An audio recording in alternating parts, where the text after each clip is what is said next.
The journey actually started बहुत जब energy होती है just out of your teens and thinking of changing the world. हम सब यही सोचते हैं। आई एम राइट और रॉन्ग? दुनिया बदलना है, बस कुछ तो अलग करना है। And while I was studying, I was fortunate enough to explore and go out to study in UK for 2 years before dropping out from the university, even before starting it. So that's where the journey began. And it all began with, understanding the education system back in UK and the difference between जो UK का education system और India का education system में difference था। और एक self taught मिला था कि अ, जो हम जब हम फिल्म देखने जाते हैं, चाहे वो वीकर बच्चा हो या चाहे वो सबसे इंटेलिजेंट बच्चा हो, जब हम फिल्म देखने जाते हैं वो ऑडियो विजुअल्स बहुत सारे होते हैं उसके अंदर। तो हमें पूरी फिल्म शुरू से लेके एंड तक याद रहती है। एंड जब हम कोई चैप्टर पढ़ने लगते हैं तो नींद आती है, पढ़ाई करने लगते हैं तो नींद आती है, कोई टीचर लेक्चर कर रहा होता है तो नींद आती है। तो क्यों ना इसको चेंज किया जाए बैक इन 2000, और ऑडियो विजुअल्स के साथ एजुकेशन सिस्टम को चेंज करने का एक आइडिया लेके आई केम बैक टू इंडिया। और वहां से मेरी जर्नी शुरू हुई। बैक इन 2000, आई थिंक आप लोगों ने शायद, अब तो सबको मालूम है कि एनिमेशंस क्या होते हैं, या उस समय सिर्फ कार्टून का मतलब है टॉम एंड जेरी या एक दो छोटे मोटे और आते थे कार्टून्स, ओनली दैट, नहीं होते थे और कुछ भी। तो क्यों ना एनिमेशन करी जाए of different things.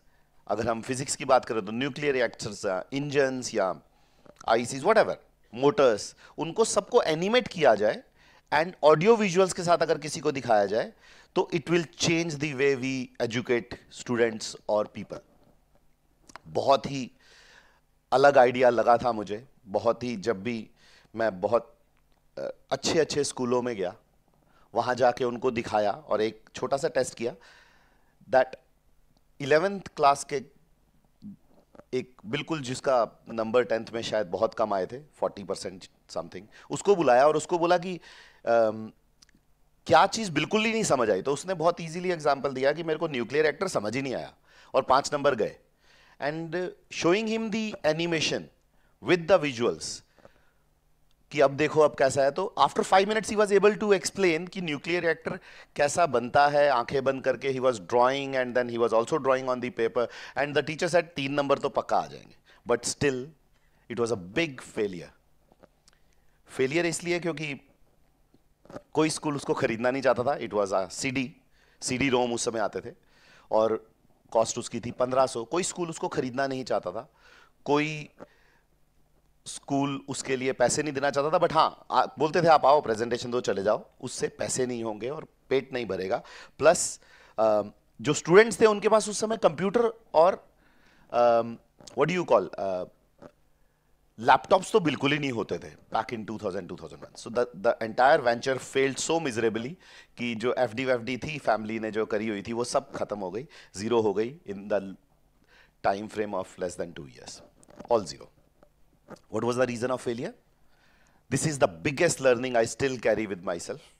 The biggest reason of failure was timing and mentorship. And one more thing, the location. If I was in US, अगर मैं यूएस में होता तो शायद ये आइडिया बहुत सक्सेसफुल हो सकता था, क्योंकि मैं एक किंडल बनाना चाहता था जिसमें आप डिफरेंट सब्जेक्ट्स को डालो और अपने साथ सिर्फ एक किंडल बुक कैरी करो और उसके अंदर आप, यू कैन नाउ तो download, but at that time cassettes आते थे। गेम बॉय अगर आपने किसी ने देखा हो, पीएसपी देखा हो, तो कैसेट्स चेंज करते हैं, गेम खेलते हैं। I had that idea and I gave that presentation to my team of 8-9 people, but it failed. Timing, I was too ahead of time. 2020 में शुरू करते तो बहुत ही बढ़िया रहता, शायद काफी बड़ा सक्सेस होता। Byju's is an example, people are calling it whatever, it became a $22 billion company. It's an example. The timing, definitely the lack of mentorship.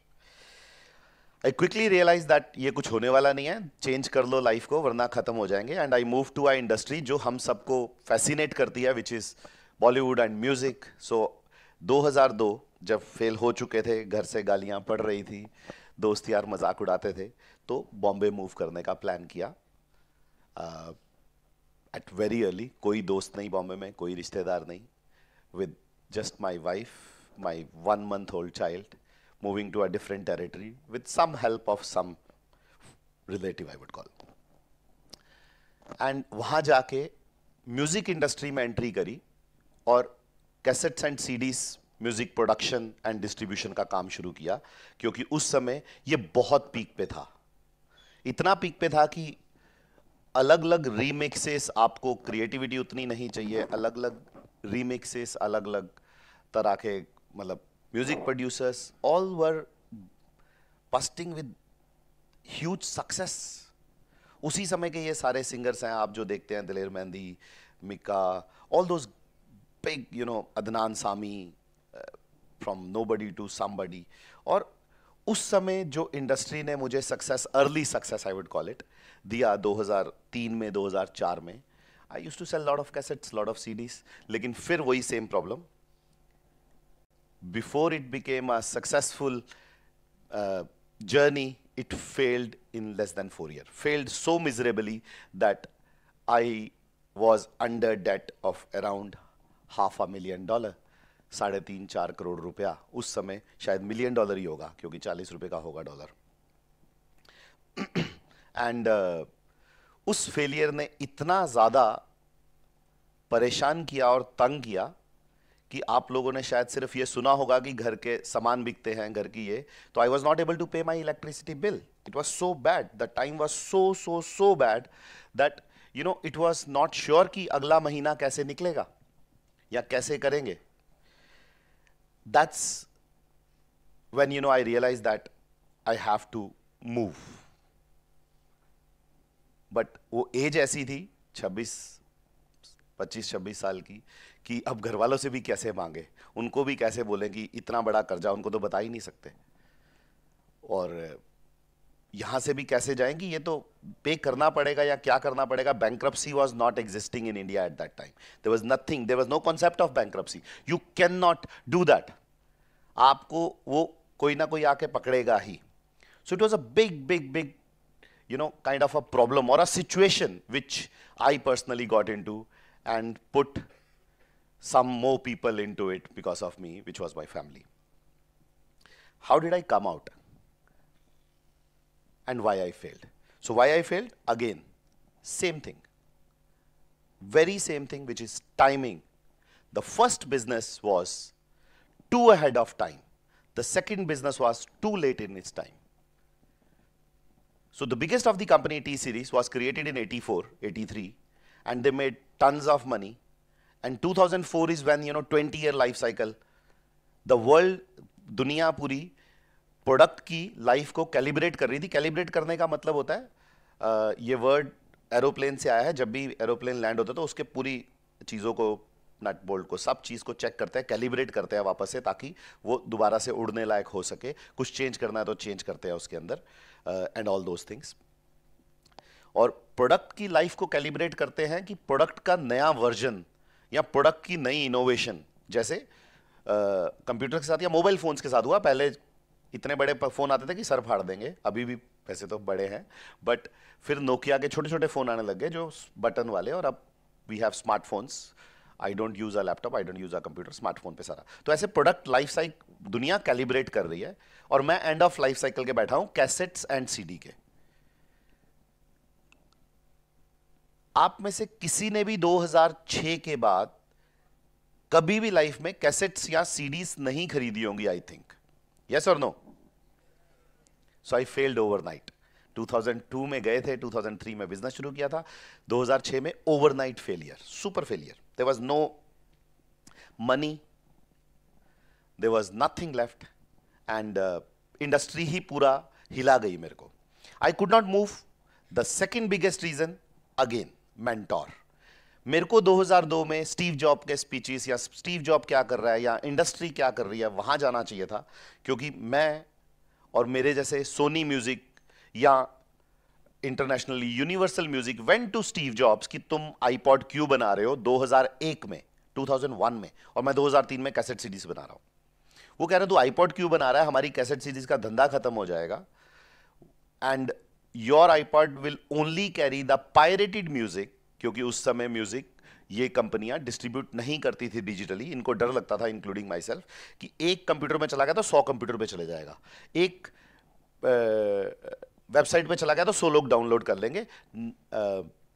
एक वेबसाइट भी आई थी अगर आपको याद हो इसी तरह की, जो जिसने म्यूजिक फ्री डिस्ट्रीब्यूट करना शुरू किया था, and these people went to Steve Jobs and this really happened, और वहां जाके वो उससे बात कर रहे हैं कि भाई तू क्यों कर रहा है ऐसा, and he said this is the future. और वो लोग कह रहे हैं नहीं हम तेरे पे केस करेंगे, कह रहा मैं तो कुछ कर ही नहीं रहा, मैं तो सिर्फ आईपॉड बना रहा हूं, म्यूजिक तो डाउनलोड जो कर रहे हैं उन पे केस करो, मैं तो एक प्रोडक्ट दे रहा हूं जिसमें आप डाउनलोड चोरी का म्यूजिक डाल सकते हो।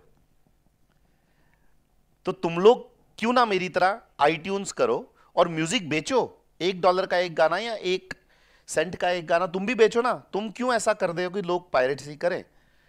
And I was not listening to them, मैं नहीं सुन रहा था उस बातों को। उस समय यूट्यूब नहीं होता था, उस समय कोई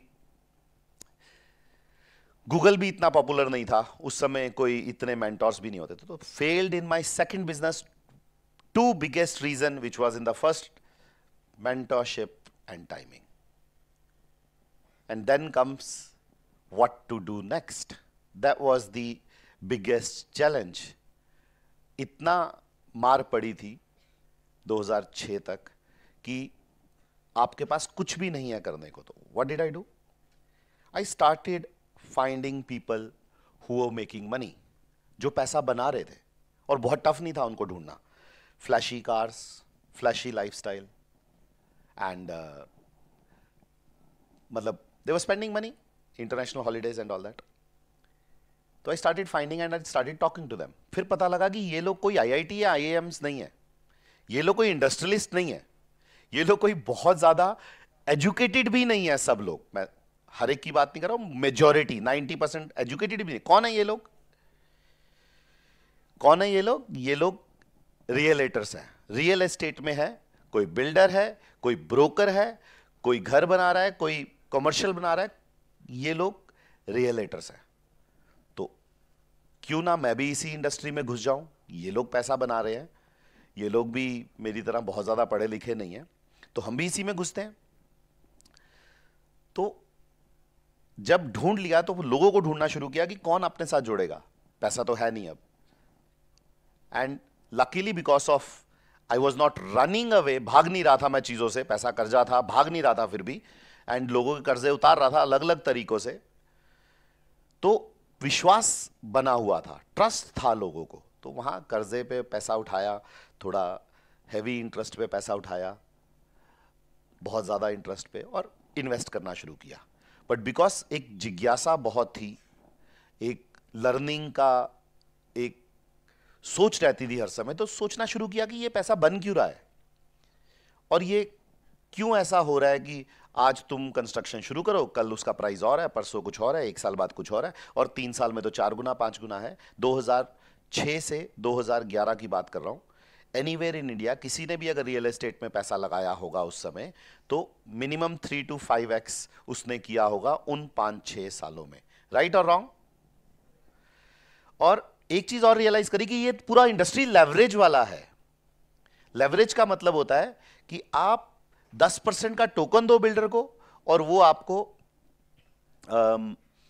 100% की प्रॉपर्टी दे देगा। अब अगर उसने आपको 1 करोड़ का फ्लैट दे दिया, उस समय भी 1 करोड़ का ही आता था मुंबई में 2007-8 में भी, अगर उसने 1 करोड़ का फ्लैट दे दिया है आपको सिर्फ 10 लाख देना है, और फिर पार्ट्स में पैसे देने हैं, विच इज लाइक 3, 6, 12 मंथ्स, 3 साल में कंप्लीट होगा, तो 3 साल में। लेकिन अगर उस फ्लैट की कीमत बढ़ेगी 1 करोड़ से 2 करोड़, तो आपका जो 10 लाख 20 लाख गया उसी से पैसा बढ़ेगा, तो आपका मल्टीप्लाई ज्यादा हो रहा है, पैसा ज्यादा बन रहा है। And that is when I first time ever discovered profitability, और मैंने पहला अपना $1 million बनाया।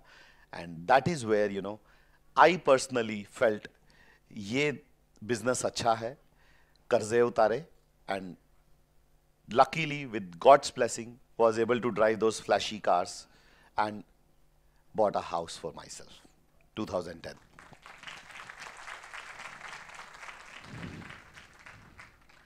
Again, two things helped me a lot. Same old two things helped me so much so that 80% of the unorganized builders in Mumbai failed. I succeeded.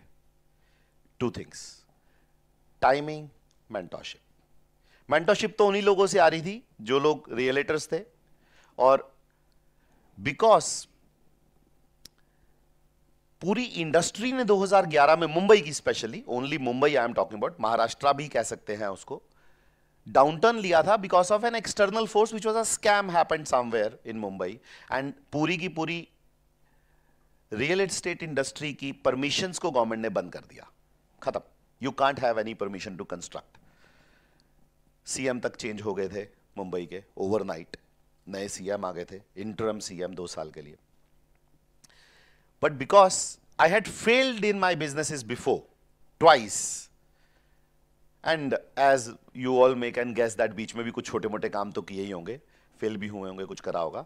But उस चीज को देखते हुए कि यार ये परमिशन बंद हुई है, शुरू करेंगे, जब तक टाइम जाएगा 2-3 साल में तो मर जाएंगे, इंटरेस्ट बहुत बड़ा है, let's get out of this industry. So timing was the biggest reason for my success in that industry. तो जब 2011 आया, I moved back from Mumbai to Delhi कि अभी सोचते हैं, सबैटिकल लेते हैं और फिर देखते हैं आगे कैसे बढ़े. And that's when I started searching. 30 पार कर चुके थे, अब उतना दुनिया को चेंज करने का सपना नहीं था, उतना एनर्जी लेवल्स हाई नहीं था. अब रिस्क टेकिंग एबिलिटी तो आज भी उतनी है जितनी 20 साल पहले थी. But let's find out new businesses, let's find out something different, let's find out the people who want to change the world and उनके साथ इन्वेस्ट करें. 2011 से 2015 तक काफी फेल्ड इन्वेस्टमेंट्स में इन्वेस्ट किया. काफी यंग एंटरप्रेन्योर्स, मैं बोलता था उनको, यंग फाउंडर्स वर्ड नहीं था but young entrepreneur, young businessman बोलता था उनको. एंड उनके साथ या उनको ढूंढने की कोशिश में लग गया और उनके साथ मिलके कुछ ना कुछ करना शुरू किया. और बहुत सारे फेलियर्स हुए. मतलब ऐसा हो रहा था कि जो प्रॉपर्टियां खरीदी हुई हैं, क्योंकि रियल एस्टेट में आपकी जो वेल्थ होती है वो रियल एस्टेट में ही होती है. जब आपने मुंबई एग्जिट किया अपना कंस्ट्रक्शन बिजनेस, तो आपका काफी सारा रियल एस्टेट बच जाता है, कुछ कंप्लीटेड कुछ uncompleted. You exit because you want to pay back people and that's how you exit. तो बचा हुआ था, तो क्या कर रहे थे, एक फ्लैट बेचते थे, एक स्टार्टअप में पैसा डालते थे या एक बिजनेस में पैसा डालते थे, और कम से कम 3 साल तक कोई भी सक्सेस हाथ नहीं लगा. कोई भी, मतलब ऐसा कोई भी, क्योंकि जो बिजनेस सक्सेस हो जाता था वो फाउंडर खुद ही अपना काम शुरू कर देता था, मैं अपना ही करूंगा, आप अपने पैसे वापस ले लो. वो फाउंडर था ही नहीं कभी भी. He was just running a lala company. 2015 is when I really struck gold and started finding or found few people who I can invest in, who I can work around and change at least a category, if not the world. So पहला बड़ा success आया जो company मैंने खुद शुरू करी, और उस कॉन्सेप्ट में जिसमें शायद आज भी लोग पूरी तरह से नहीं फेमिलियर होंगे, यूज्ड लग्जरी कार्स, क्योंकि मेरा पैशन भी था, मुझे अच्छी लगती थी, और उसी में मैंने एक कंपनी क्रिएट करी और उस कंपनी को 100 करोड़ की टर्नओवर तक पहुंचाया with in the next 4 to 5 years.